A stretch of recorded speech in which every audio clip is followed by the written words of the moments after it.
Hola a todos, amados hermanos, que Dios les continúe bendiciendo.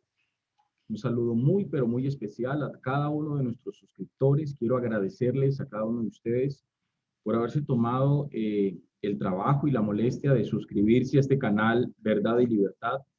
Gracias por hacerlo. De verdad, Dios les continúe bendiciendo por eso. Gracias también a todos nuestros contradictores que algunos con sustento bíblico, otros acudiendo a la grosería, a la falta de respeto. Igual, a todos gracias porque de alguna u otra forma se toman el tiempo para mirar los videos en este canal y lo hemos dicho siempre y lo seguiré diciendo. La barra de comentarios de este canal, Verdad y Libertad, o dentro de esa barra hay espacio para despiertos, pero también hay espacio para dormidos. De modo que cada comentario es bienvenido en este canal. Quiero saludar muy especialmente a los hermanos del Centro Cristiano de Colombia en Cali, a cada uno de ustedes, amados hermanos, que Dios les continúe bendiciendo, a los hermanos en Bogotá y a cada persona que pueda estar viendo este video. Bueno, aquí estamos una vez más. Quiero compartir con ustedes un mensaje de la palabra de Dios, una enseñanza de la Escritura que, como todas las enseñanzas, edifican el cuerpo de Cristo. De modo que quiero ir, como se dice por allí, al grano. Hoy quiero compartir con ustedes un mensaje, amados hermanos y amigos, quien pueda estar viendo este video, el cual lo he titulado Sin mentira no hay verdad. Sin mentira no hay verdad. Es el título de la enseñanza que hoy quiero compartirles a cada uno de ustedes. El título de este mensaje puede sonar un poco incoherente, puede sonar algo contradictorio, quizás porque alguien dirá, bueno, ¿qué tiene que ver la verdad con la mentira o la mentira con la verdad? Ok, desde ese punto de vista espiritual, no tiene que ver nada. Voy a repetir lo que dije. Desde el punto de vista espiritual, ojo, desde el punto de vista espiritual, la verdad no tiene absolutamente nada que ver con la mentira y viceversa. La mentira no tiene nada que ver absolutamente con la verdad. Hay un texto en el Evangelio según San Juan, vamos al texto, capítulo 14, versículo 6. Vamos al texto. San Juan, capítulo 14, y vamos a leer el versículo 6. Dice ahí el texto, Jesús dijo, vamos a leer en el nombre del Padre, del Hijo y con la dirección del Espíritu Santo de Dios. Dice, Jesús le dijo, yo soy el camino, ojo con esto, y la verdad y la vida, dijo Jesús allí, nadie viene al Padre sino por mí. Claramente Él, Jesús, es la verdad. Y también el mismo Jesús dijo en el capítulo 8, versículo 44, el mismo Jesús dijo estas palabras. Dice, vosotros sois de vuestro padre el diablo y los deseos de vuestro padre queréis hacer. Dice ahí el texto, él ha sido homicida desde el principio y no ha permanecido en la verdad, dijo Jesús, porque no hay verdad en él. Cuando habla mentira, dijo Jesús, de suyo habla, porque es mentiroso y padre de mentira.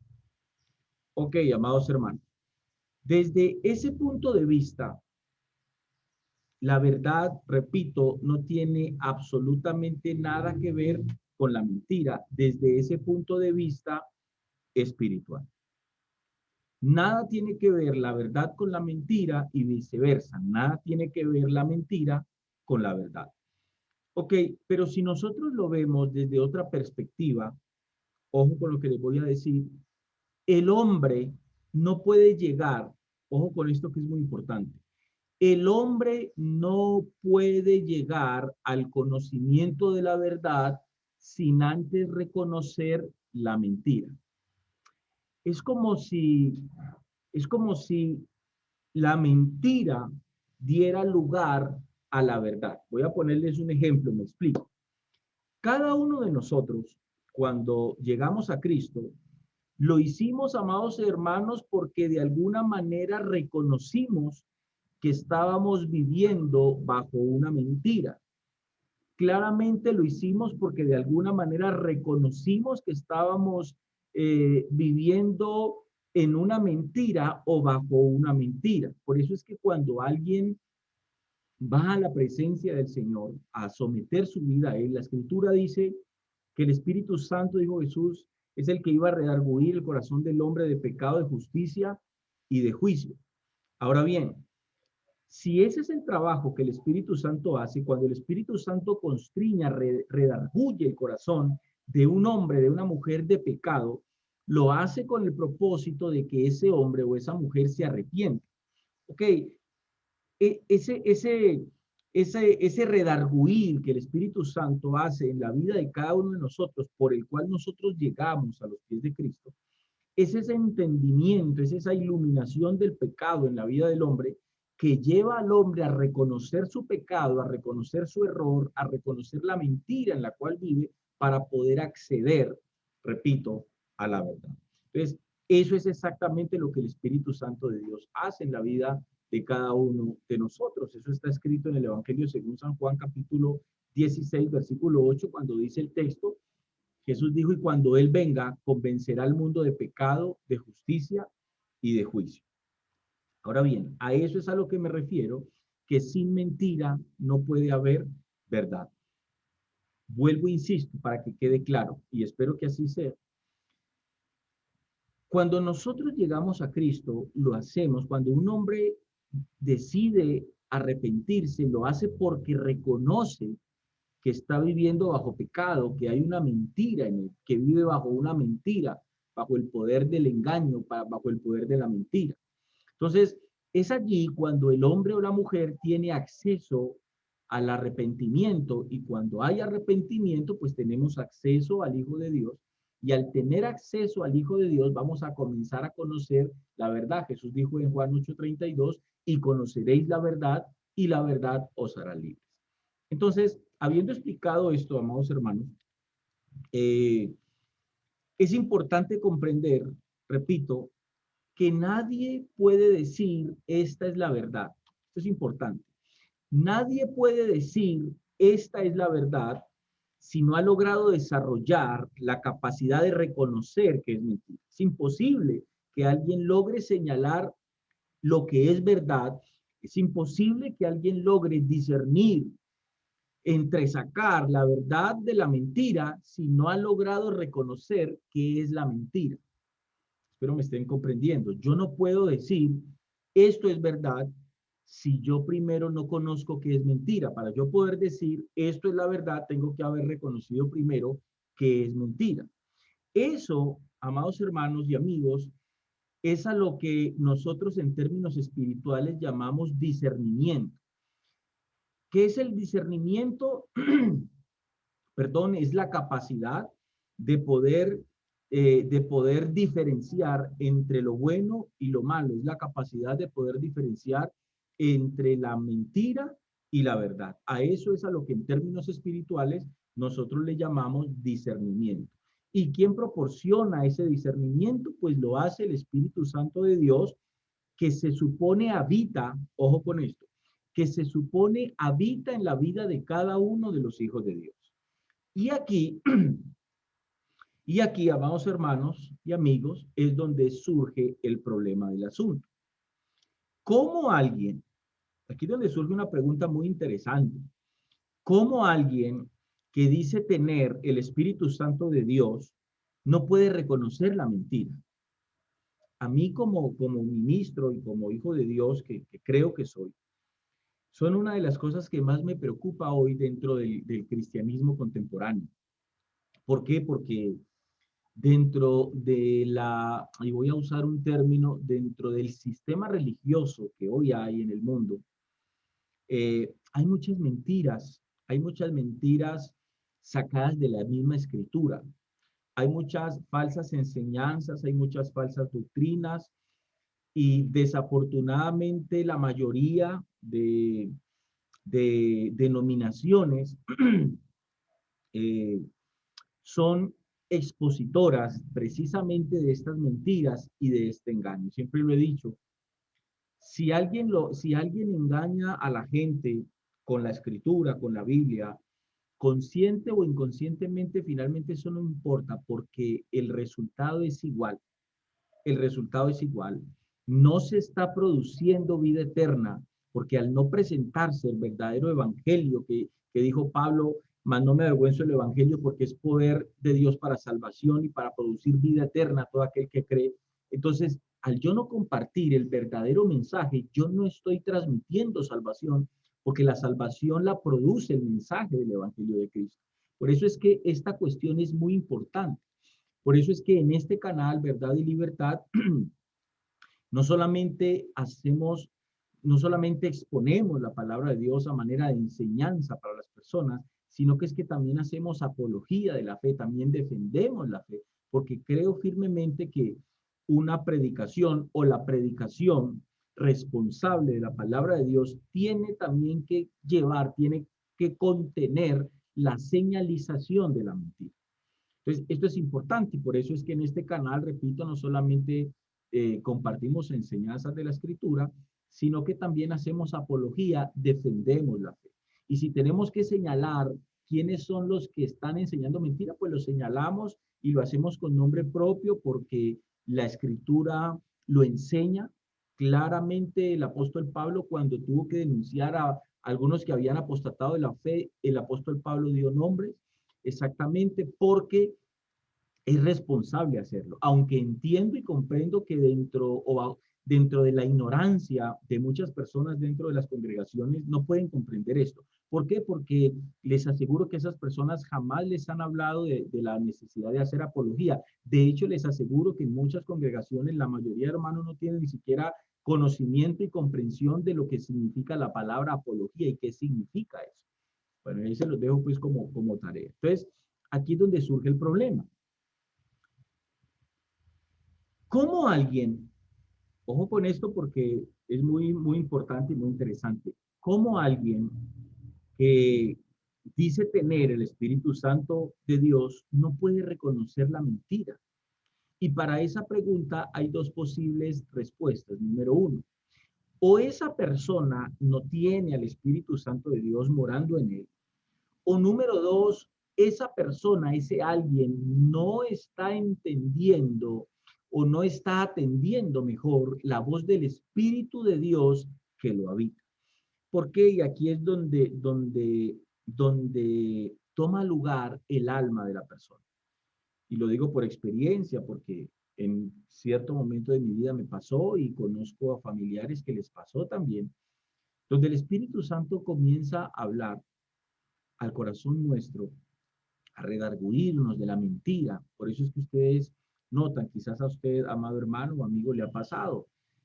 Usted lleva un tiempo en algún lugar y llega un momento donde ya eso que estás escuchando como que no te entra, como que allá es como que decís, aquí hay algo que no me está cuadrando, ya no te sentís bien, decís, no, pero es que esta enseñanza realmente cuando voy a la Biblia no, creo que no tiene un piso, no tiene un sustento, y entonces comenzás como a cuestionarte, pero finalmente terminás diciendo erróneamente, pero es que el pastor es el ungido, él es el llamado, él es el hombre de Dios y él no se puede equivocar. Y eso es uno de los graves errores que tiene la iglesia contemporánea, que están poniendo su mirada en el hombre y no en Cristo.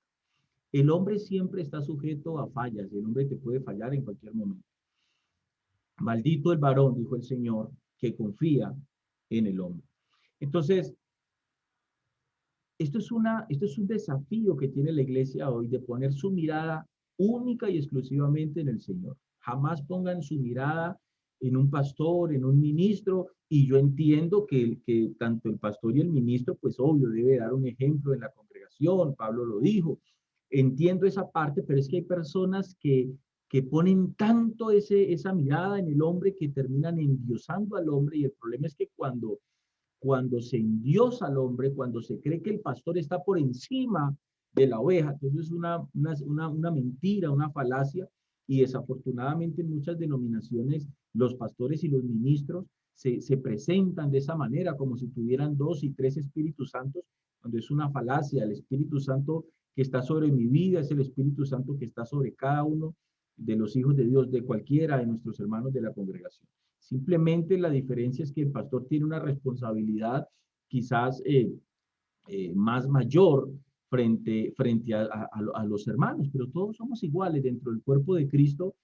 Lo único que hace diferencia en nosotros son los, digamos, los dones y los llamados que el Señor nos ha hecho. Pero el Espíritu Santo que está en mí, está en cada uno de los hijos de Dios y de mis hermanos en la congregación. Eso es importante entenderlo. Entonces, no, los hermanos no pueden ver al pastor como un hombre que tiene 3 Espíritus Santos. No, eso sería una herejía, es una mentira, es una falacia, o sea, no existe.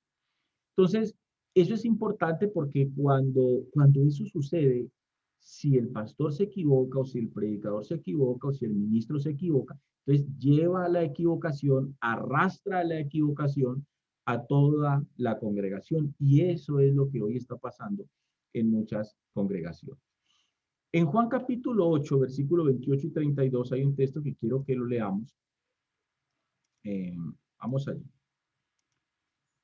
Juan capítulo 8, vamos a ir al verso 28.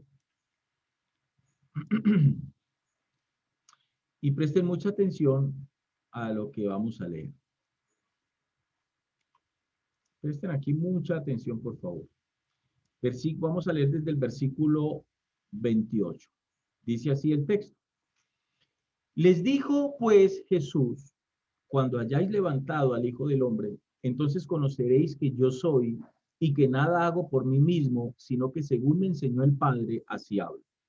Verso 29 dice, porque el que me envió conmigo está, no me ha dejado solo el Padre, porque yo hago siempre lo que le agrada. Verso 30, hablando él estas cosas, ojo con esto y por favor subrayenlo en su Biblia. Quizás algunas personas tienen la costumbre de subrayar, es importante, es bueno. O hay personas que se sientan a ver un mensaje, una enseñanza y con un cuaderno toman apuntes. Por favor, es importante este verso 30. Ojo, hablando él, dice el texto, o sea, Jesús estas cosas, dice, muchos, ojo, muchos creyeron en él. Ahora mire lo que dice el verso 21. El verso 31. Dice el verso 31 lo siguiente. Dijo entonces Jesús a los judíos que habían creído en él. ¿Qué fue lo que Jesús dijo? Les dijo a los que habían creído en él. Ojo con esto porque la escritura hay que leerla con intención. Si uno lee la Biblia como leer un periódico, leer el Q o leer una revista, entonces no vas a lograr, digámoslo así un poco en palabras coloquiales, sacarle el jugo a la escritura, sacar la intención del por qué el texto fue escrito. Entonces es importante leer analizando mucho las palabras y la intención de lo escrito. Dice el verso 31, dijo entonces Jesús a los judíos que habían creído en él. O sea, esas palabras que Jesús va a decir a continuación, lo que él dijo, eso no, Jesús no lo dijo a todo mundo. El texto me está diciendo que esas palabras Jesús las refirió única y exclusivamente a los judíos que habían creído en él. O sea, a los que estaban allí y que no habían creído, aunque estuvieran allí, esas palabras de Jesús no aplicaba a ellos. El texto está diciendo claramente que las palabras que Jesús dijo las refirió, repito, única y exclusivamente a los judíos que habían creído en él. ¿Qué fue lo que Jesús les dijo a los que habían creído en él? Les dijo, si vosotros permaneciereis en mi palabra, ojo, seréis verdaderamente mis discípulos. Y en este contexto, Jesús les dice, y conoceréis la verdad. Ojo, solo cuando yo logre ser un discípulo de Cristo, es que dice Jesús, y conoceréis la verdad, y la verdad, dice allí el texto, os hará libres. Este texto, amados hermanos, es muy importante, repito, no leerlo, sino comprenderlo. Este es un texto, amados hermanos, que tiene que golpear el alma del hombre. Tiene que golpear el alma de cada cristiano hoy. Porque en este texto el Señor revela algo muy, pero muy importante y valioso para nosotros. ¿Por qué digo que tiene que golpear el alma? Porque en el alma del hombre están los sentimientos y las emociones. Esos sentires, y lo digo entre comillas, esos sentires que muchos creen a veces que son producto del Espíritu Santo, cuando en verdad son producto del alma. Y esas emociones que muchos sienten por allí cuando hablan de Dios y que aún así siguen siendo producto del alma, porque ninguna de estas dos manifestaciones ha producido algún fruto en ellos de conversión y de un nuevo nacimiento. Ahora quiero que volvamos entonces al texto. Vamos ahí al texto. El verso 30 que acabamos de leer, repito, amados hermanos, dice que muchos creyeron en él. Por eso aquí en el verso 31, y quiero hacer énfasis en esto porque es muy importante. Por eso es que aquí en el versículo 31, amados hermanos, Jesús dice unas palabras, repito esto, que van dirigidas solo a esos que creyeron. ¿Cuáles fueron esas palabras? Leámoslo nuevamente. Si vosotros permaneciereis en mi palabra, seréis verdaderamente mis discípulos y conoceréis la verdad y la verdad os hará libres.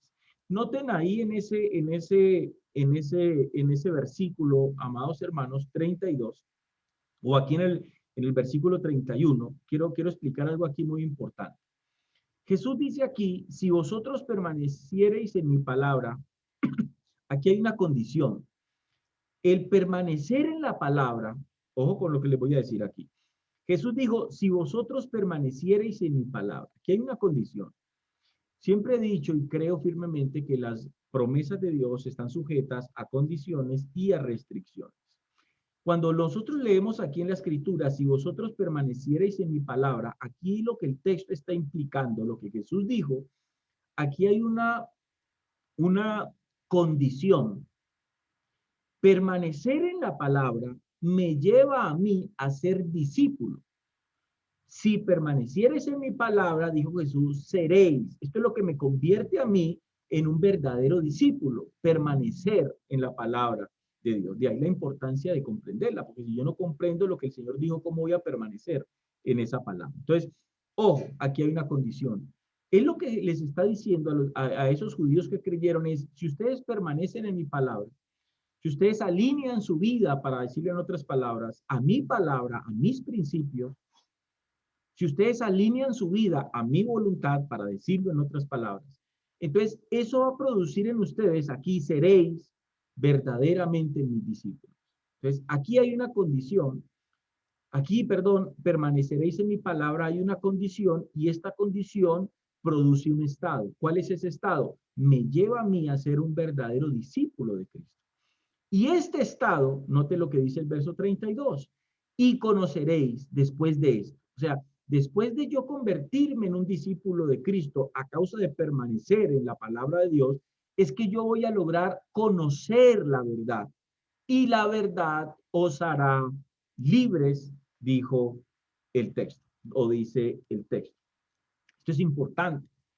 ¿Por qué lo digo? Porque hoy muchas personas dentro de muchas denominaciones solo han logrado creer en Cristo y no han logrado convertirse en discípulos de Cristo. ¿Por qué? Porque no han permanecido en la palabra, porque no les importa escudriñar, porque quieren seguir creyendo las mentiras que les están predicando, porque son personas irresponsables en cuanto al estudio de la escritura, y cuando alguien es irresponsable en cuanto al estudio de la escritura, pues simplemente come entero y a todo lo que le dicen y le enseñan, pues esas personas dicen simplemente amén eh, sin ¿cómo es la palabra? Sin refutar o sin convencerse de que lo que le están enseñando es bíblico y tiene sustento bíblico y si le están trazando bien la palabra y si se la están enseñando bien o no. No, eso es un acto irresponsable de muchos dentro de muchas denominaciones.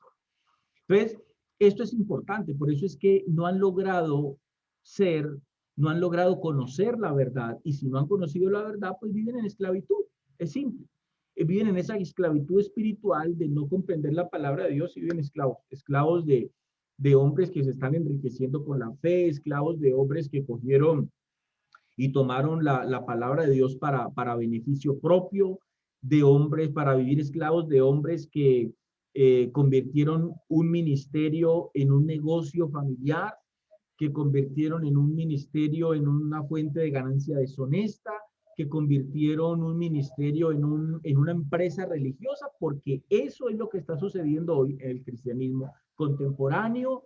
Y es duro decirlo y quizás alguien se ofende por lo que estoy diciendo, pero es una verdad y la verdad simplemente hay que decirla sin ningún problema. Amén. Entonces, ojo con lo que les voy a decir. Estos hombres habían creído en las palabras de Jesús, pero claramente ellos no estaban dispuestos a entregar sus vidas en lealtad a él. Ojo con esto, porque esto es importante, es que no basta solamente con creer en Jesús. Estos hombres habían creído, pero faltaba más. ¿Qué significa esto? Ojo, que no basta con creer, que a nosotros no nos hace libres de la esclavitud espiritual creer en Jesús. Ojo, porque esto que les estoy diciendo puede chocar con muchos pensamientos errados, con muchas fortalezas en la vida de cada uno de ustedes. ¿Cómo así que este hombre me está diciendo a mí que yo no soy libre si creo en Jesús? No, el texto te está presentando aquí que estos judíos habían creído en él, pero eso no los iba a hacer libres. Y eso es lo que Jesús les está diciendo a ellos, que no basta con creer, que a nosotros, que ni a ellos, ni a nosotros, ni a nadie nos va a ser libre de la esclavitud espiritual creer en Jesús, sino conocerlo. Y lo conocemos a través de la escritura, cuando vivimos conforme a lo que él dice. Por eso él dice, si vosotros permaneciereis en mi palabra, seréis verdaderamente mis discípulos. Entonces, por esta razón, es que muchos que hoy profesan a Jesús en diferentes congregaciones, amados hermanos, son esclavos de la mentira porque pensaron que era suficiente simplemente con creer y se olvidaron, repito, de conocerlo. Si vosotros permaneciereis en mi palabra, a los que acaban de ser descritos como que creían en él, Jesús continuó diciendo, si ustedes, ojo, si ustedes, haciendo énfasis en la distinción de los que no habían creído, permanecen en mi palabra, les dijo, o sea, no contento con que hayan tomado el primer paso hacia la fe y a la obediencia, entonces les dicen estas palabras, ojo, pero solo si ustedes hacen esto, es que ustedes van a lograr ser realmente mis discípulos. Y en esa condición de discípulos es que ustedes van a conocer la verdad y esa verdad es que a ustedes los va a hacer libres. Amados hermanos, iglesia, amigos, el problema del autoengaño en el hombre impío, y cuando hablamos del hombre impío, estamos hablando del hombre que vive sin ley, del hombre que vive como le dé la gana, es apenas normal. El autoengaño en el hombre impío es apenas normal. Pero el autoengaño en aquel que ha creído en Jesús, amado hermano, es una cosa terrible. Creámoslo o no, amados hermanos. Creámoslo o no. Es importante esto. Nos guste o no. Nosotros como iglesia de Cristo, nosotros, amados hermanos, como iglesia de Cristo, eh, estamos en medio de una batalla entre la verdad y la mentira. Repito eso, nos guste o no, creámoslo o no, lo entendamos o no. Nosotros como iglesia de Cristo estamos en medio de una batalla entre la verdad y la mentira. Vivimos en un tiempo. Somos parte de una generación, hoy nosotros tristemente somos parte, amados hermanos, de una generación, iglesia, donde muchos falsos ministros del evangelio se han levantado disfrazados de luz a proclamar, amados hermanos, mentiras, repito, que no solamente han hecho daño a la iglesia, sino que han llevado a muchos y siguen llevando a muchos a la condenación. Escuchen por favor estas palabras que les voy a decir. Nadie es digno, ojo, nadie es digno de la verdad si no está dispuesto a señalar la mentira. Esta es una frase personal, es mía, es una frase de José Luis López Suárez. Nadie es digno de la verdad si no está dispuesto a señalar la mentira. ¿Qué, qué implica esta frase? ¿Qué es lo que esta frase está diciendo? ¿Para qué querés la verdad si cuando la obtengas no vas a estar dispuesto a señalar lo que es la mentira? ¿Para qué querés conocer la verdad si cuando la obtengas no vas a estar dispuesto a señalar el daño que la mentira produce? ¿Por qué digo esto? Porque cada uno de nosotros necesitamos conocer la verdad y más en estos tiempos para no dejarnos enredar por falsos pastores, por falsos ministros, por apóstoles, por profetas, etcétera, etcétera, etcétera. Necesitamos la verdad, porque solo la verdad, amados hermanos y amigos, es lo que a nosotros nos hace libres. ¿Libres de qué? Libres de salir del sistema religioso que hoy existe en el mundo. Esa verdad nos hace libres de, de mandamientos de hombres, de estatutos de hombres, de principios de hombres. Nos hace libres de muchas cosas, de muchas malas prácticas y enseñanzas que por muchos años a muchas personas les han transmitido desde los propios púlpitos. De fortalezas mentales, amado hermano. Entonces, nadie es digno. O sea, si vos querés, realmente en tu corazón hay un anhelo puro de conocer la verdad, pues déjame decirte que también en ese corazón tiene que haber un deseo, una pasión por hacer apología, por defender esa verdad, que fue de lo que nos habló Judas en el verso 3 de su carta. Nosotros tenemos que contender ardientemente por la fe. Y anda a preguntarle a 10 cristianos contemporáneos, ¿cuántos de esos 10 contienden ardientemente por la fe? Y te vas a dar cuenta que de esos 10 quizás uno lo hace o quizás, bueno, digamos que de esos 10 uno lo hace, porque mucha gente no lo hace. Porque mucha gente cree que contender ardientemente por la fe es empezar a criticar a otros, entonces no se puede ver la cuestión de esa manera. La cuestión es que no estamos hablando de un bochinche, no estamos hablando de un capítulo de la Virgen de Guadalupe, no estamos hablando del capítulo de una novela, estamos hablando de un mensaje que se está enseñando, que supuestamente es el mensaje de Dios, pero es un mensaje tergiversado, que lo único que está haciendo es golpear la verdadera iglesia de Cristo, que lo único que está haciendo es golpear la obra redentora de Cristo en la cruz del Calvario, y de eso es que yo por lo menos, y hablo eh, lo hablo personalmente, yo no represento ninguna organización de pastores, no hago parte de ninguna organización de pastores como ASMISEF aquí en la ciudad de Cali, amados hermanos. De modo que no represento a nadie, simplemente soy un ministro que está cansado, que está harto de ver cómo el testimonio de vida y cómo las acciones de muchos hombres que se dicen ser pastores, pues hombre, realmente están haciendo que otros pisoteen la sangre de Cristo, pisoteen el sacrificio de Cristo en la cruz y que nadie quiera acceder al conocimiento de la verdad. Pues eso duele, eso al que verdaderamente siente la obra de Dios duele, al que no, no. Yo conozco muchos pastores que, hombre, desafortunadamente no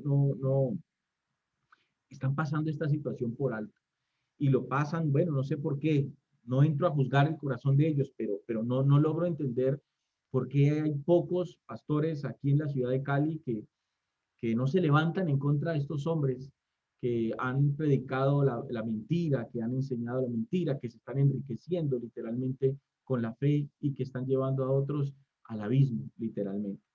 Entonces, estamos en medio, repito, de esa batalla entre la verdad y la mentira. El diablo, ahora, esto no es algo nuevo, esto no es algo que viene sucediendo hace un mes, hace un año. El diablo desde el huerto del Edén quiso tergiversar la palabra de Dios cuando le dijo a la mujer, con que Dios os ha dicho, no comáis de todo árbol del huerto, Génesis capítulo 3, versículo 1. Desde ese mismo instante, Satanás ha venido buscando tergiversar la palabra de Dios. Y lo ha hecho siempre, repito, desde Génesis lo encontramos. Y ahora la pregunta es, ¿lo sigue haciendo ahora? Claramente sí, ahora lo sigue haciendo, ojo, desde el mismo lugar que lo hizo al principio. ¿Desde dónde? Se preguntarán ustedes. Desde adentro. Eva no tuvo que salir del huerto para escuchar al diablo. Él estaba adentro. Ahora lo hace desde muchos púlpitos y grandes escenarios. Ojo, la iglesia no tiene que salir a la calle a escuchar mentiras. La iglesia está escuchando mentiras desde los lugares de congregación. Y por esta razón, amados hermanos, por esta razón es que si ustedes son iglesia de Cristo, ojo con lo que les voy a decir, si alguno de los que están escuchando este mensaje, perdón, verdaderamente es iglesia de Cristo y conocen la verdad, amados hermanos, hay que levantarse en contra de la mentira y defender la verdad aún con la misma vida. Hay un texto en la carta del apóstol Pablo a los Efesios, vamos allí.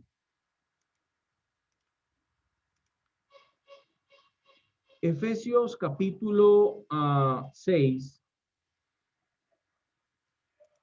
Efesios capítulo 6, vamos a leer desde el versículo 10.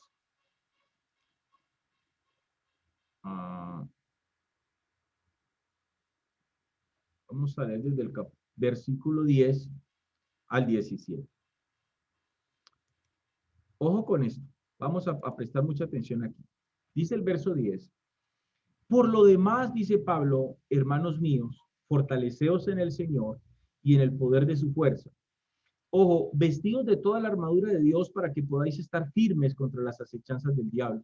Porque no tenemos lucha contra sangre y carne, sino contra principados, contra potestades, contra los gobernadores de las tinieblas de este siglo, contra huestes espirituales de maldad en las regiones celestes.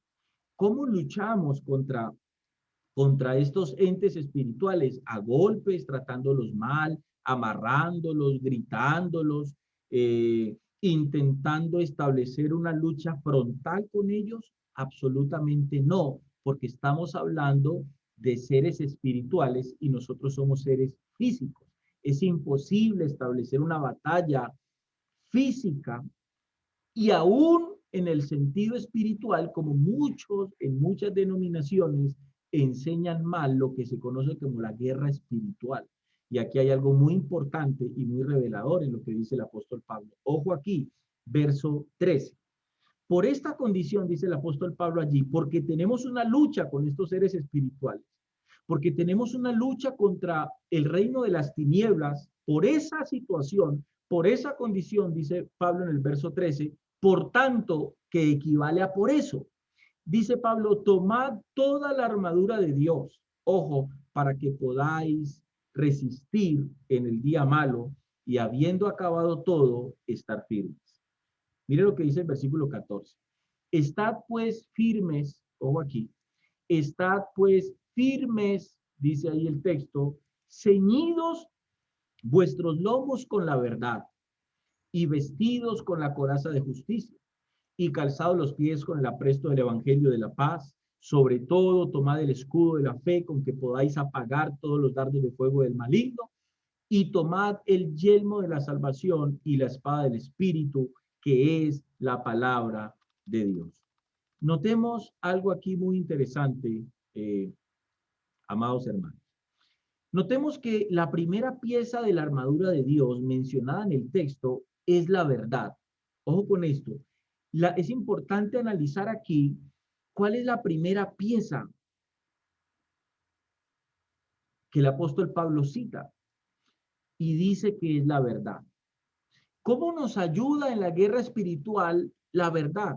Amados hermanos, la verdad nos sirve para no dejarnos engañar. Es interesante notar que la primer pieza es la verdad y la última es la espada del Espíritu, que es la palabra de Dios, donde se encuentra la verdad.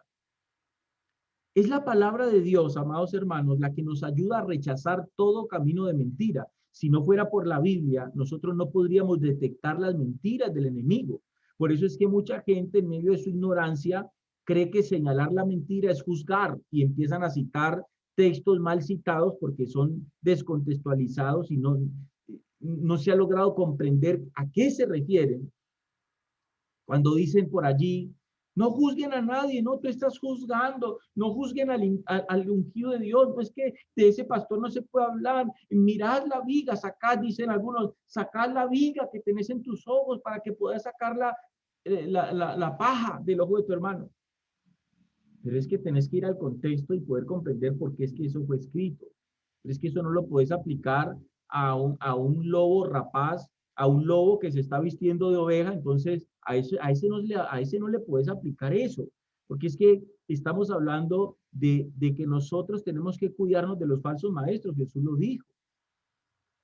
Y para yo cuidarme de un falso maestro, pues tengo que reconocer quién es el falso maestro, por Dios. Porque que si yo no reconozco quién es el falso maestro, apague y vámonos, esto no tiene ningún sentido. Entonces, la iglesia se tendría que dejar engañar de cualquier lobo rapaz vestido de oveja. Es que nadie puede decir, ay, no, este es el lobo. No, como dicen por ahí, no juzguen al lobo. Y tienen al lobo allí, respirándoles en la nuca. Y viene el mensajero de Dios y dice, cuidado con el lobo, cuidado con el lobo. Y mucha gente dice, ay, no, no me juzguen al lobo, no me juzguen al lobo, déjenme al lobito quieto. Nosotros amamos a nuestro lobo. Una cantidad de gente ignorante, definitivamente. Y repito esto, decir que la ignorancia, decirle a alguien ignorante no es una grosería y no es una falta de respeto, entendiendo que la palabra o el concepto ignorante es alguien que conoce, perdón, que carece de conocimiento alguno. Entonces, notemos esto. ¿Cómo nos ayuda la guerra espiritual? Nos sirve para no dejarnos engañar. La verdad, ¿para qué me sirve? Hombre, para no dejarme engañar del enemigo, porque tengo una guerra espiritual que batallar, que luchar. Por eso necesito la verdad. Ojo, pero es la palabra de Dios la que, repito, nos ayuda a rechazar todo camino de mentiras. Si no fuera por la Biblia, entonces nosotros no podríamos detectar las mentiras del enemigo. Por eso es que el salmista escribió en el Salmo 119, 105. Ese es un salmo que se compara a la palabra de Dios con una lámpara que nos sirve para alumbrar nuestra mente y nos guía en este mundo lleno de mentiras, amado hermano, y de oscuridad. Ese texto es el texto que dice, lámpara es a mis pies tu palabra, ojo con esto, y lumbrera mi camino. Lámpara es a mis pies tu palabra, dice allí el Salmo, y lumbrera a mi camino. ¿Qué fue lo que el salmista dijo allí? En otras palabras, lo que el salmista quiso decir cuando escribió eso es, ella es la que te muestra cómo estás caminando. ¿Por qué? Porque alumbra a tus pies. Pero a la vez, después de mostrar tu caminar, y si tu caminar es cerrado, ella también te muestra cuál es el camino correcto. Por eso el texto dice, lámpara es a mis pies tu palabra y lumbrera mi camino. La palabra de Dios te muestra tu caminar, pero también te alumbra el camino correcto por el cual debes ir. Esto es importante comprenderlo, amados hermanos. Muy importante comprenderlo hoy. Pablo escribió este texto en Efesios que estábamos leyendo, mientras estaba custodiado por soldados romanos. Es fácil, o pudo haber sido fácil para el apóstol Pablo, ver el equipo de los guardias y ver cómo Dios ha equipado al creyente. O sea, cuando Pablo veía o logró ver a uno de los guardias que posiblemente lo estaban custodiando en ese momento, de alguna manera, el Espíritu Santo, Pablo poniendo sus ojos en la armadura de ese soldado que lo estaba custodiando, el Espíritu Santo le revela a través de esa armadura cómo es que es la intención que Dios tiene para sus hijos. Y es donde el apóstol Pablo, inspirado por el Espíritu Santo, escribe esta cuestión. Es importante porque el orden, amados hermanos, ojo aquí, el orden en el cual las piezas de la armadura son descritas era el orden en el cual un soldado se las ponía. Ojo, ceñidos vuestros lomos con la verdad, dice el apóstol Pablo. La verdad en este contexto es representada simbólicamente como un cinturón, el cual protegía el abdomen y sobre el cual descansaba toda la armadura. Ojo con esto, es interesante. Estrictamente, el cinturón no es parte de la armadura, pero antes de que la armadura pueda colocarse, los vestidos debían ser unidos de alguna manera por la parte interior. O sea, la armadura se ponía sobre este cinturón, el cual es tipificado como la verdad. Y quiero compartir con ustedes una imagen. Aquí la tenemos. Esta imagen, amados hermanos, es la imagen de un soldado romano en ese contexto, en los tiempos de Pablo. Es importante porque aquí vemos nosotros a lo que Pablo llamó el cinturón de la verdad. Y este cinturón, amado hermano, por eso les dije, no es estrictamente una armadura, porque el soldado no peleaba con el cinturón. Pero sobre este cinturón, ustedes lo ven aquí, sobre esta pieza, espero estén viendo claro, sobre esta pieza es que se ponía, como ustedes ven, sobre esta pieza se ponía la armadura. O sea, sin esta pieza la armadura no podía ponerse. El soldado no podía tomar la armadura sin antes ponerse el cinturón de la verdad. Esta imagen, amados hermanos, es muy interesante. ¿Por qué? Porque es muy interesante que todo comienza con la verdad y termine con la espada del Espíritu, la palabra que él reveló para defendernos de la mentira de Satanás.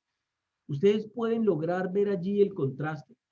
Ojo, no está primero la espada, que es la palabra, antes que la verdad. Primero está la verdad y por último la palabra.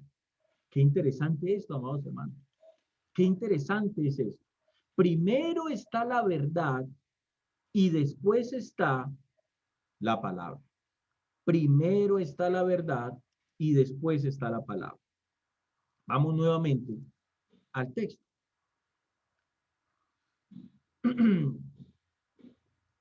Vamos entonces al texto.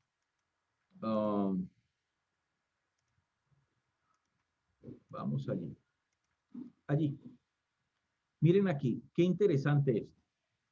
Por lo demás, hermanos míos, fortaleceos en el Señor. Aquí, ¿dónde está? Estad pues firmes, versículo 14. Ceñidos vuestros lomos con la verdad. Esto es bien, pero bien importante. Ustedes pueden ver allí el contraste, amados hermanos. Mire, vuelvo y repito, no está primero la espada, que es la palabra, antes que la verdad. Primero está la verdad y por último la palabra. ¿Qué significa eso? ¿Qué significa eso? ¿Por qué no aparece primero la espada y luego la verdad? ¿Qué significa esto? Amados hermanos, que primero tenés que conocer la verdad.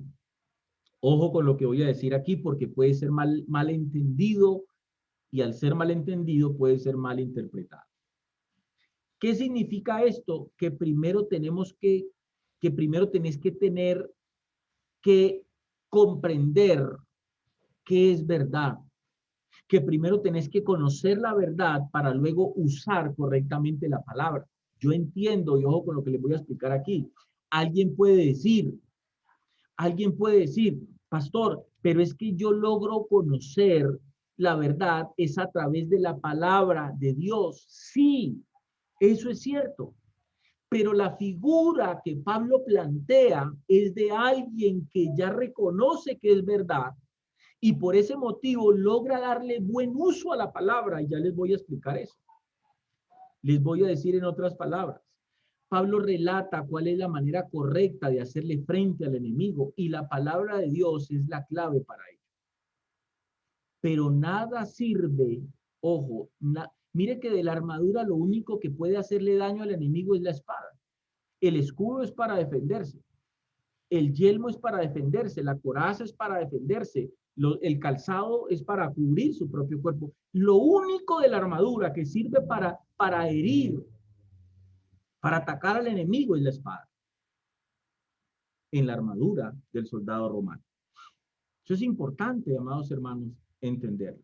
Entonces, la palabra de Dios es clave para defendernos del enemigo. ¿Ven? Van comprendiendo ahora cuál es verdaderamente la guerra espiritual. Ya se los voy a explicar. Si yo no he logrado, ojo, de nada me sirve, y explico esto. Es a través de la palabra, es con la palabra con la que yo ataco al enemigo. Cuando yo conozco la verdad de la palabra, porque él me va a atacar a mí con mentiras, y si yo conozco la verdad de la palabra, lo voy a lograr atacar a él con la verdad. No tengo que amarrarlo, no tengo que echarlo fuera, porque nosotros no tenemos ese poder.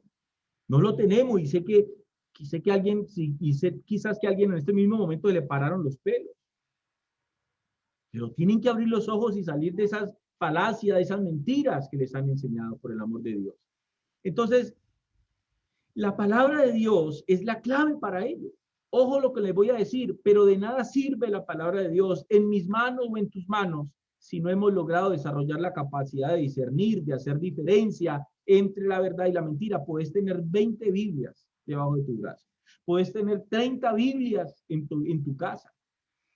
Puedes tener una Biblia grandísima en tu pieza, en tu habitación. Pero si no logras comprender las verdades que están allí escritas, eso no te van a servir absolutamente de nada. Si no logras discernir, hacer diferencia entre la verdad y la mentira, que me haga comprender esa escritura para poderla usar de la manera correcta. Ojo, por esta razón es que muchos creen hoy que hacer guerra espiritual es entrar en ese trance de escándalo. Suéltalo ahora, en el nombre de Jesús, suéltalo ahora, por el poder de la palabra, ahora, suéltalo, ham, arraba, saya, lava, aquí, arraba, saya, lava, santa, lava, y comienza con ese balbuceo que tampoco es bíblico. Ojo, tampoco es bíblico. Las lenguas, ojo, amados hermanos, las lenguas que el Espíritu Santo puso sobre los 120 en el día de Pentecostés, no era ese balbuceo de Rambo saca la bazuca, ni rabacasaya, ni la vacasita, ni la vacasaya, nada de eso. No era ese balbuceo tonto, eran idiomas. Ellos comenzaron a hablar en otras lenguas, idiomas, amados hermanos. El don de lenguas, bajo ese contexto, era la capacidad que el Espíritu Santo le daba a los discípulos de hablar lenguas extranjeras sin haberlas estudiado. Sé que a muchos les pararon los pelos, amados hermanos, que tienen que abrir los ojos y comprender la mentira y el engaño en la cual nos sometieron a todos, porque yo salí de ese error. Por la misericordia de Dios salí de ese error. Entonces, por esta razón es que, repito, muchos haciendo guerra espiritual, entre comillas, entran en ese escándalo de suéltalo ahora, de teatro, de te ligo y te reprendo y te echo fuera ahora. O demonio inmundo explota. Entonces, ¿será que el demonio inmundo tendrá una bomba o le ponen una bomba? Yo no entiendo. ¿Será que le ponen una bomba o él es un demonio islámico que tiene ya una bomba adherida a él y la palabra explota es como para activar esa bomba para que el demonio explote? No, yo no logro entender esas falacias, esas cosas absurdas, tontas y perdónenme la palabra, estúpidas que se enseñan hoy y que muchos en medio de su ignorancia creen. Y les digo algo, eso no es guerra espiritual. Eso no es guerra espiritual. Eso no es hacer guerra espiritual. Eso no es bíblico. Ustedes no van a encontrar en ninguna parte de la escritura, en ninguna de las cartas del apóstol Pablo, que esa es la manera de hacer guerra espiritual. Qué pena, pero no. Ahora, la pregunta es, bueno, venga, un momentico, pero entonces, ¿por qué pasa eso en esas congregaciones? Hermano, en esas congregaciones pasa eso porque hay una carencia triste del estudio de la palabra, de trazar bien la palabra, de poder escudriñar la escritura. ¿En base a qué pasa eso? Vamos a ponerles unos ejemplos. Mateo capítulo 16, versículo 19. Vamos ahí al texto. Vamos a ese texto.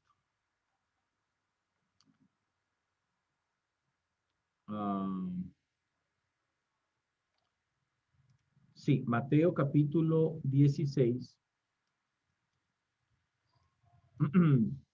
Espero me estén comprendiendo. Si no, pues hombre, ahí está la barra de comentarios y simplemente usted déjeme su pregunta y yo con mucho gusto se las voy a responder. Mateo capítulo 16, versículo 19. Aquí, vamos aquí. Es donde Jesús le dice al apóstol Pedro las siguientes palabras. Y a ti te daré las llaves del reino de los cielos, y todo lo que atares en la tierra será atado en los cielos, y todo lo que desatares en la tierra será desatado en los cielos. Ahora, aquí hay que hacerse una pregunta. ¿Jesús está hablándole a Pedro de demonios, de espíritus inmundos? ¿Está haciendo referencia a Jesús realmente a demonios? Y realmente Jesús le está diciendo a Pedro que él iba a atar e iba a desatar demonios. Este texto no está haciendo referencia a atar demonios, amados hermanos, ni a desatar palabras proféticas tampoco, como hoy en muchas congregaciones lo están haciendo, que declara que que en tu boca hay una palabra de poder, que declara lo que dice, lo que cree, lo declara, con que confiesa, que decreta absurdeces, estupideces que hoy se están enseñando. Y que el perezoso para escudriñar la escritura, pues simplemente cae en eso y dice gloria a Dios. Y ese es el evangelio absurdo que hoy se está enseñando y se está predicando en muchos lugares y que está haciendo mucho daño. Algunas personas piensan que esto significa que Pedro tiene la autoridad para admitir a personas al cielo o de mantener a personas fuera del cielo. Esta es la base de esas imágenes populares que nosotros vemos en muchos templos católicos, donde aparece Pedro allí con unas llavecitas en la puerta del cielo, permitiendo entrar a unos y rechazando a otros para que entren al cielo. El caso es que el poder para atar y desatar es algo, amados hermanos, que los rabís judíos usaban en ese tiempo. Ellos ataban o desataban a un individuo en la aplicación de un punto particular de la ley. O sea, cuando alguien infringía la ley, lo ataban, le aplicaban lo que la ley decía. Y cuando alguien de alguna manera, ese que había infringido la ley, se arrepentía y era restaurado, entonces lo desataban.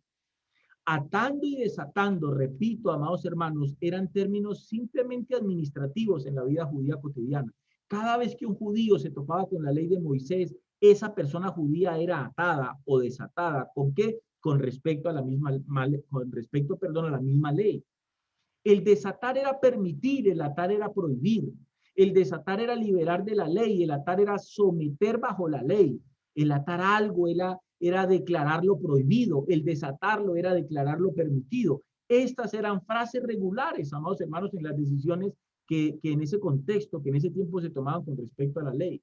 Voy a ponerles un ejemplo. Cuando llegó el momento de comprender las leyes dietéticas del antiguo pacto bajo la luz del nuevo pacto de Jesús, ¿a quién le habló el Señor primero? A Pedro. Él y los otros apóstoles, guiados por el Espíritu de Dios, atarían y desatarían a hombres y a mujeres con respecto a tales partes del antiguo pacto. ¿En dónde está escrito eso? Eso está escrito en el libro de los Hechos, capítulo 9. Hechos, capítulo 10, perdón, versículo 9. Vamos a ese texto.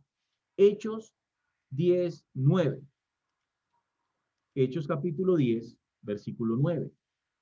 Dice ahí el texto, al día siguiente, ojo, al día siguiente, vamos a leer desde el versículo 10 al versículo 15. Dice entonces ahí el texto. Al día siguiente, perdónenme, desde el versículo 9, vamos a leerlo, sí, desde el versículo 9. Dice ahí el texto entonces, al día siguiente, mientras ellos iban por el camino y se acercaban a la ciudad, Pedro subió a la azotea para orar cerca de la hora sexta y tuvo gran hambre.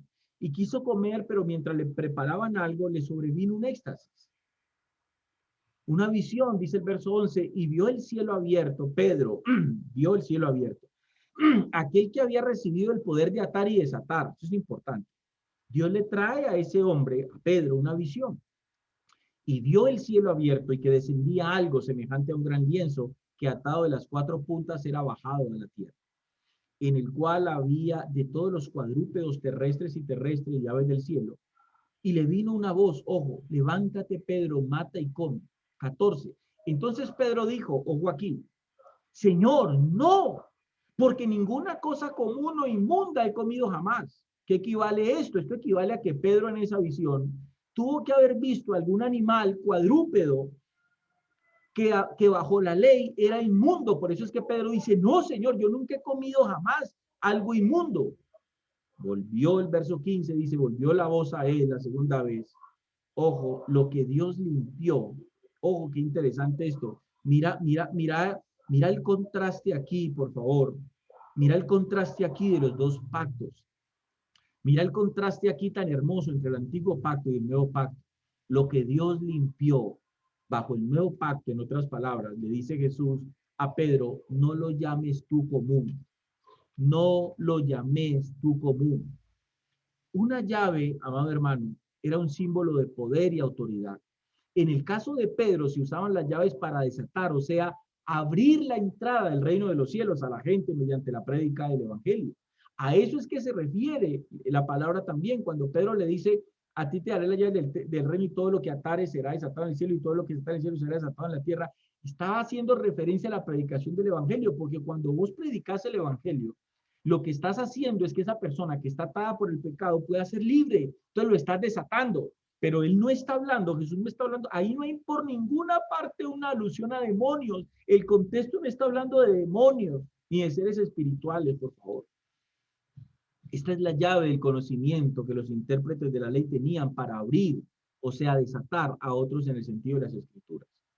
Otro texto mal usado es Mateo 18, 18. Vamos a ese texto.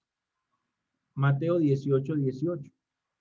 Otro texto mal interpretado, mal usado para la mal llamada guerra espiritual. Mateo 18, 18.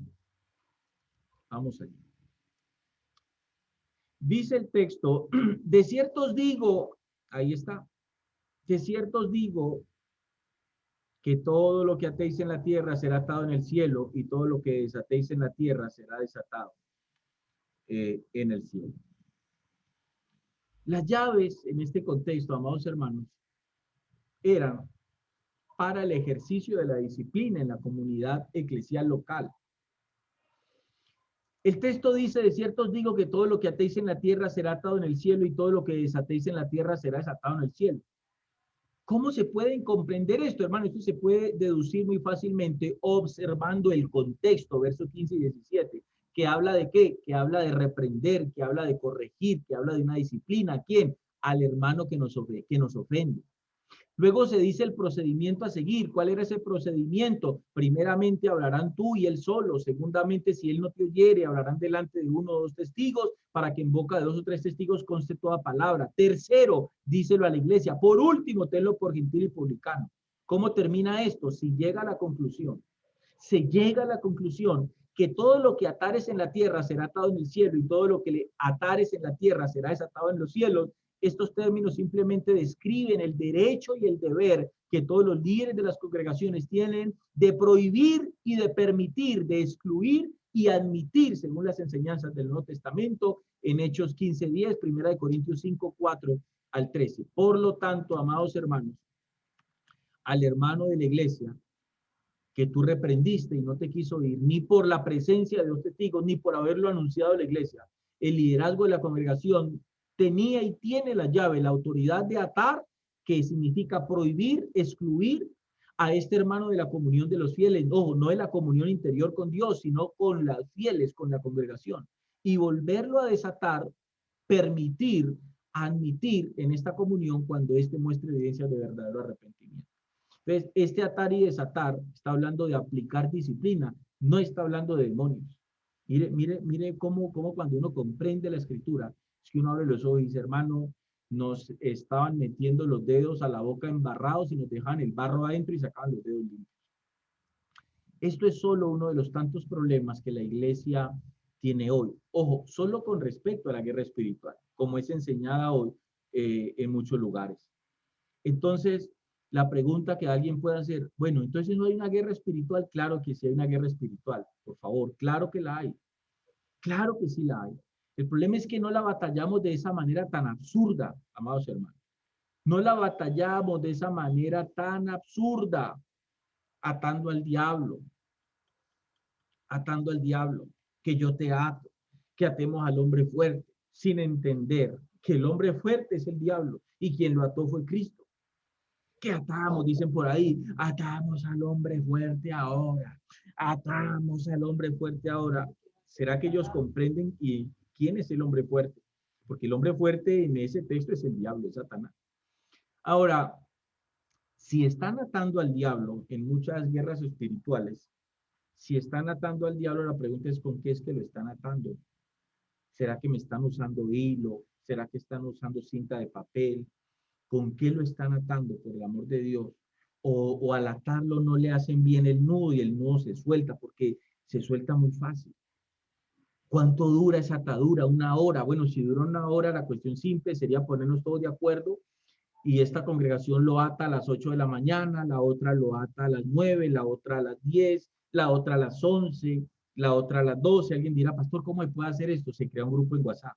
Se crea un grupo en WhatsApp y listo, hermano, lo acabé de atar. Hermano, lo acabé de atar. ¿Qué horas son? Las 11:30. Listo, hermano. Sépase que a las 12:30 coge y ata ese berriondo otra vez porque la atadura dura 1 hora. Que atando demonios, que echando fuera demonios. Mire, hermano, eso es mentira. Nosotros como iglesia no fuimos llamados a ni atar al diablo, ni atar demonios tampoco. Sé que esto golpea, puede golpear a muchos porque siempre lo he dicho, hay una frase que en una ocasión leí y me gustó mucho y me quedó grabada. Es más fácil engañar a alguien que convencerlo que ha sido engañado. Eso es clave. Es más fácil engañar a alguien que convencerlo que ha sido engañado. ¿A qué hago referencia con esto, amados hermanos? Que es mentira eso. Mire, si realmente la iglesia pudiera atar demonios y pudiéramos atar al diablo, hombre, ¿por qué no lo hacemos y volvemos a este mundo un paraíso? Atemos todos esos demonios de, de muerte, espíritus de muerte y toda esta cuestión de robo, de atraco. Atemos al diablo para que ya no nos genere más caos en el mundo. Ya volveríamos esto un paraíso, pero no funciona. No funciona, de ninguna manera funciona. Eso está en el papel, pero eso en la práctica no funciona. Eso es una falacia que se ha enseñado mal hoy en la iglesia de Cristo. Otro texto es Marcos capítulo 16, versículo 14. Vamos allí. Marcos capítulo 16, versículo 14. Un ejemplo simplemente. Mire esto. Que sí, que usted está equivocado. Mire lo que dice la Gran Comisión. Vamos a leerlo. Dice el texto, finalmente se apareció a quienes. Vamos a leerlo, pero vamos a leerlo trazando bien la palabra, aplicándola bien. Estas palabras, ¿a quién se las dijo Jesús? ¿Se las dijo, hermano, a usted? ¿Se las dijo a usted, a Patricia? ¿Se las dijo a José Luis? ¿Se las dijo a Antonio? ¿Se las dijo a Fernando? ¿Se las dijo a Yolanda? ¿Se las dijo a Mercedes? ¿No? Finalmente se apareció a quién? A los 11, estando ellos sentados a la mesa y le reprochó su incredulidad. ¿A quién le reprochó la incredulidad? ¿A todos los nombres que les acabé de decir? No, les reprochó la incredulidad a estos 11. Ojo, eso es trazar bien la palabra. Esto es exponer la palabra como tal cual como está escrita, sin quitarle, pero sin añadirle tampoco. ¿A quién Jesús le reprochó la falta de la incredulidad? ¿Te la reprochó a ti? ¿Me la reprochó a mí? No. La escritura dice que se la reprochó a estos 11 que estaban allí. Y les reprochó su incredulidad y dureza de corazón. ¿Por qué Jesús hizo eso? Porque estos 11 no habían creído a los que le habían visto resucitado.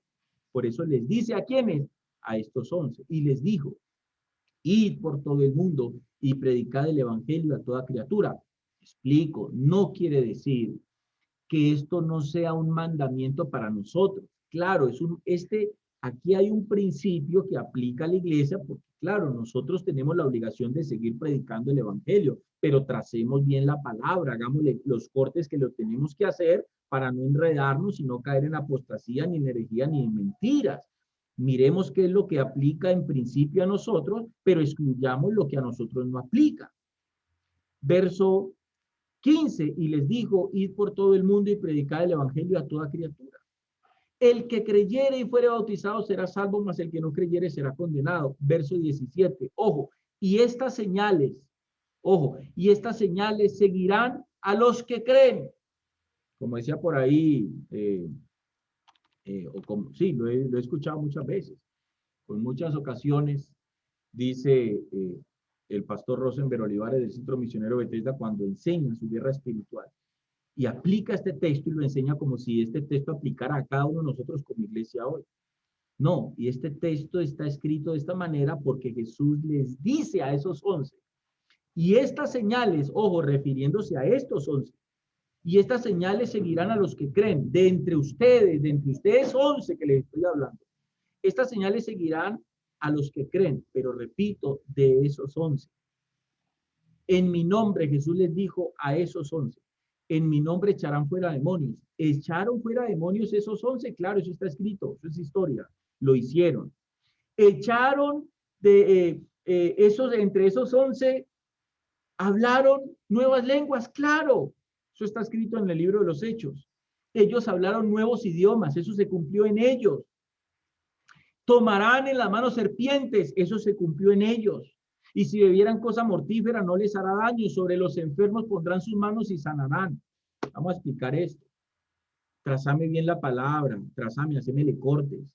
Como cuando vos coges una carne y le ves un pedazo de gordo, quítamele el gordo porque el gordo no es para mí, el gordo no me lo como yo, a mí me gusta la pulpa, sacame el gordo, haceme un lado el gordo.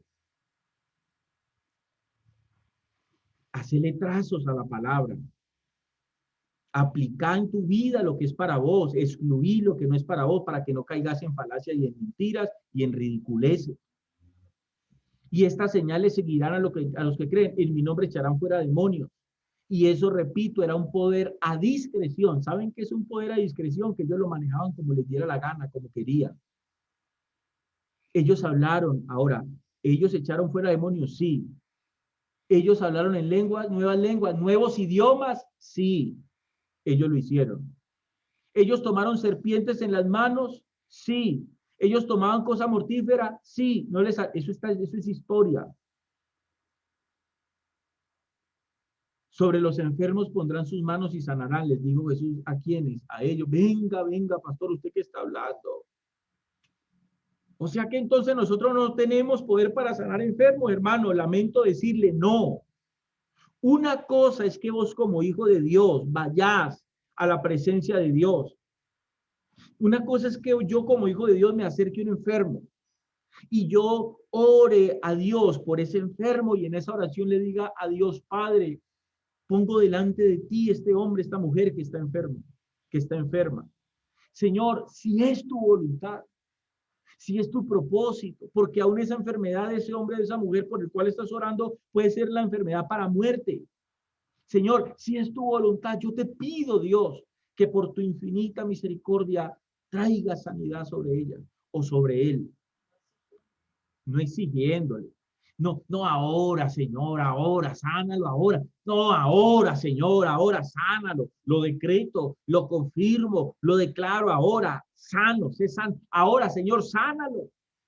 Y ni siquiera te preguntas en tu oración absurda si la sanidad de esa persona está entre los planes de Dios o la enfermedad que esa persona tiene es para muerte.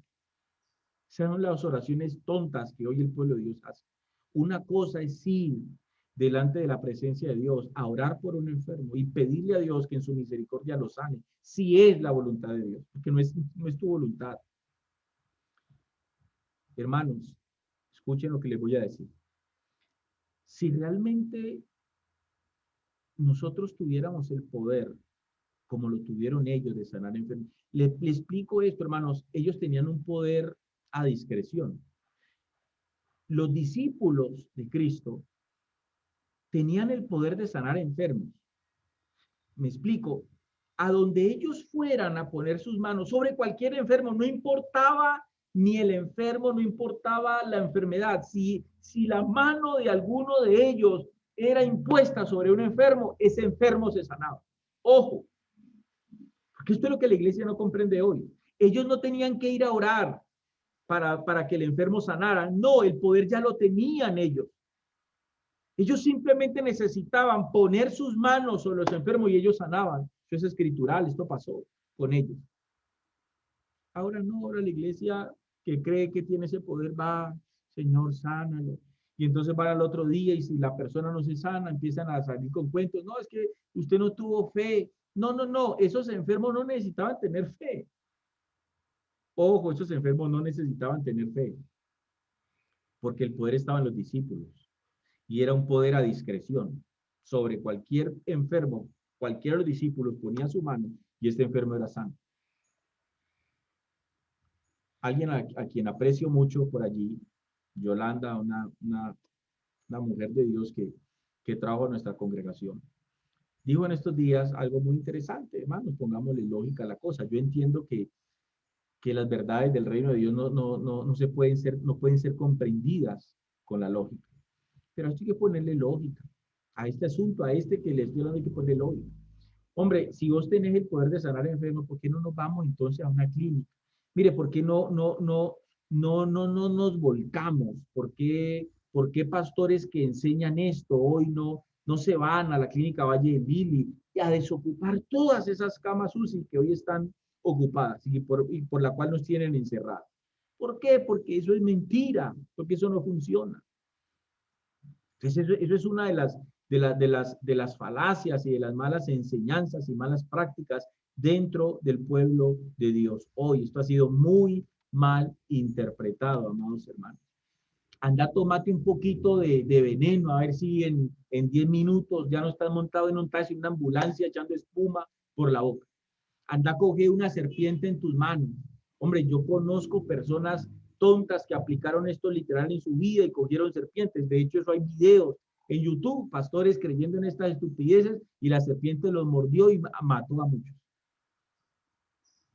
Ahora bien, el texto más claro que habla de la manera como debemos hacer guerra espiritual, lo más cercano está en Santiago capítulo 4, versículo 7. Vamos a ese texto. Santiago capítulo 4, versículo 7.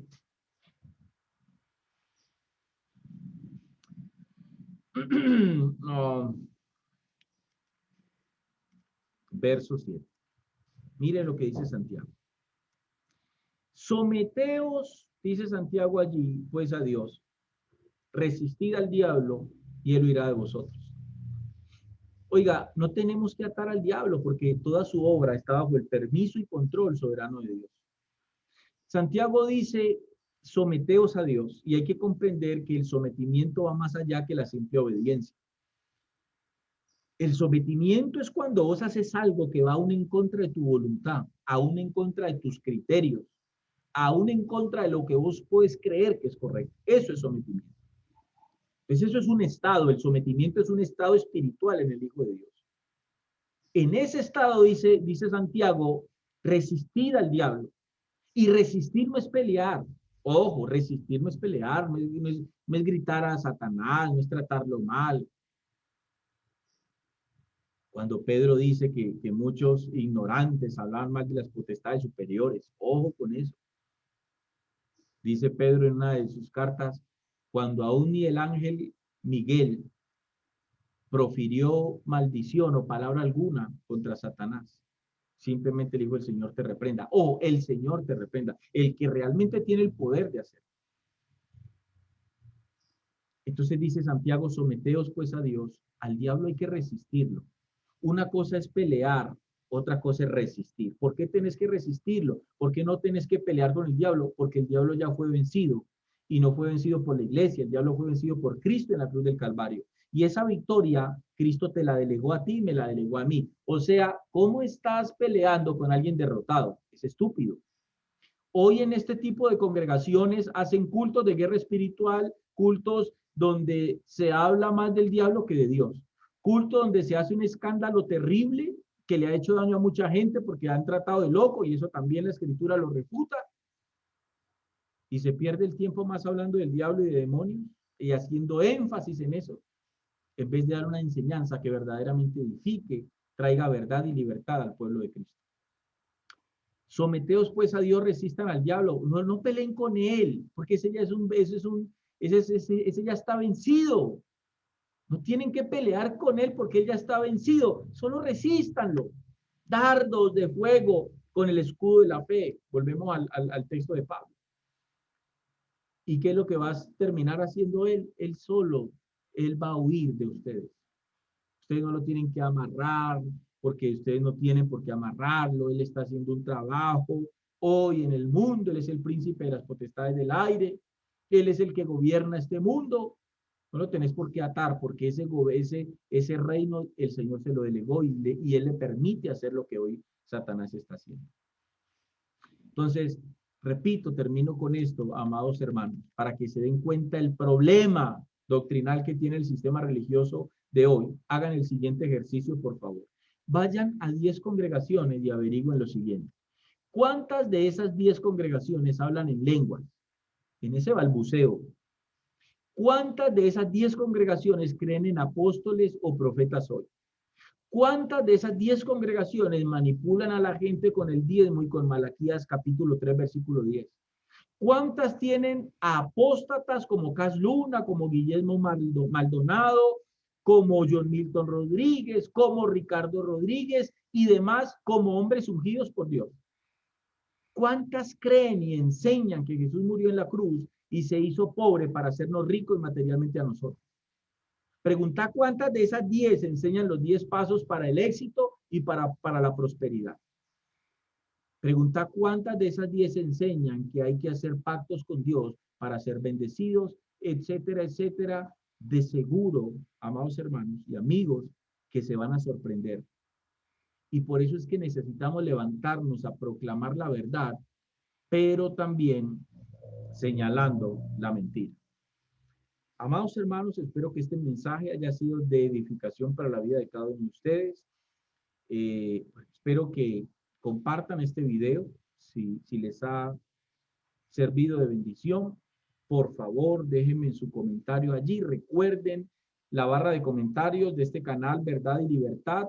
Dentro de esa barra hay espacio para gente despierta, pero también hay espacio para gente dormida también. Igual déjeme su comentario, hágalo con respeto. Si no lo querés hacer con respeto, no lo hagas. Escribí ahí la grosería que venga a tu cabeza, que no voy a borrar el comentario. Ahí va a quedar el comentario. Yo no tengo ningún problema con eso. Espero, amados hermanos, que haya sido bendición este mensaje. Hasta una próxima oportunidad.